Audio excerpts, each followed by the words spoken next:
Ça prend énormément de temps.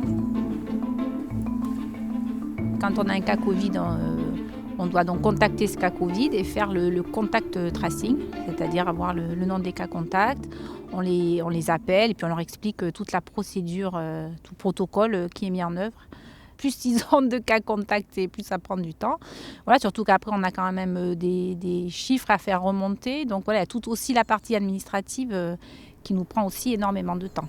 Donc on a notamment l'éducation à la santé, la prévention santé. Et ça, du coup, voilà, on le fera plus tard. Les élèves sont psychiquement aussi très perturbés. Ils ont besoin d'écoute et nous, on est là aussi pour ça. Et c'est vrai, quand on fait un entretien avec un élève et que vous avez le téléphone qui sonne 10 fois parce que vous avez des parents qui ont plein de questions sur ce protocole, oui, ça nous perturbe beaucoup. Et donc, nos missions, elles ne sont pas faites toutes. Et bien sûr, ça a un impact sur les élèves aussi.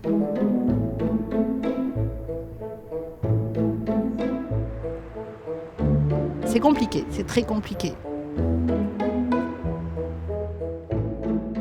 Le matin, on part au travail et on ne sait pas ce qui nous attend, si on va nous annoncer un élève positif, un cas contact. Voilà, il faut beaucoup expliquer aux familles, les accompagner parce que ce que vivent les enfants, c'est difficile. Ce que vivent les parents, c'est difficile.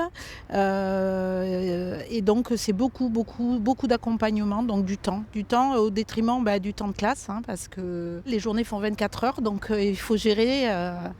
Il y a l'adaptation au nouveau protocole, on est souvent informé la veille pour le lendemain. On apprend souvent les choses en même temps que les parents et puis les informations arrivent petit à petit. Là, il y a encore des choses qui ont changé, mais on n'a pas toutes les attestations, on n'a pas reçu tous les mails, donc il faut s'adapter en permanence. Donc il y a des gros coups de fatigue.